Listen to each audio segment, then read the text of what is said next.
I recently had the opportunity to go to an aquascaping workshop where Jen Williams, and if you guys aren't familiar with Jen Williams, she's an international winning aquascaper, but I had an opportunity to go and see her in person and also participate in a hardscape competition.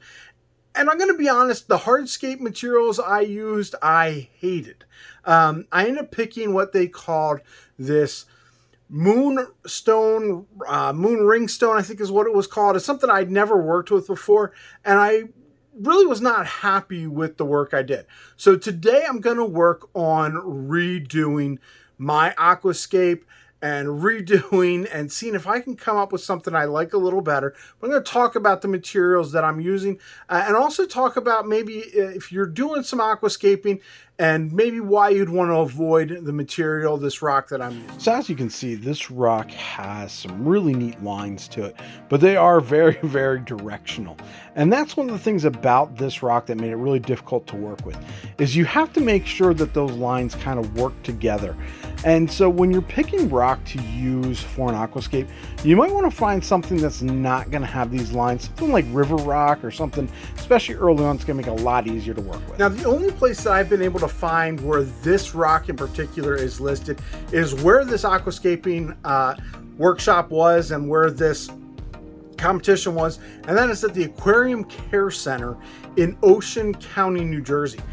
So it was definitely a really neat store. If you guys are anywhere, I'd say within like an hour and a half, 2 hours of southern New Jersey, this is definitely a store I would recommend because they have all kinds of great aquascape materials.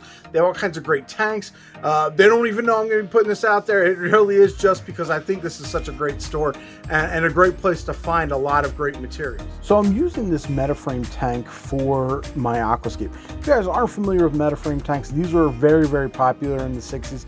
And they have this really neat, they have a slate bottom here, and then they've got all of the metal that's really just kind of, it gives it a nostalgic look, I think. And so I'm really excited about this one. I did water test it and it does hold water. So why don't we go ahead and take a look at the light here. So the light was bad and I did end up putting these lights underneath it. And these are just under cabinet lighting that I got from Walmart. So something easy, but let's get going on this aquascape.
So I told you guys a couple times in the past, one of the reasons I've been practicing my aquascaping and practicing in this particular case hardscaping is because I am going to be doing an aquascaping competition in September at the Keystone Clash. And I'm really excited. If you guys, like I said, if you don't know who Jen Williams is, I mentioned her earlier in the video, she's actually going to be one of the presenters at Keystone Clash, and she is a wealth of information.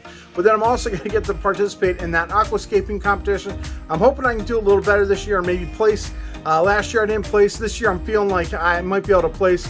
So check out Keystone Clash if you are interested in learning more about aquascaping. Jen's going to be there. Like I said, you're going to be able to learn a lot from her. You'll be able to check out the aquascaping competition. And if you guys are there, make sure you come and say hello. If you want to learn more about some aquascaping tips that I recommend, check out my playlist right here.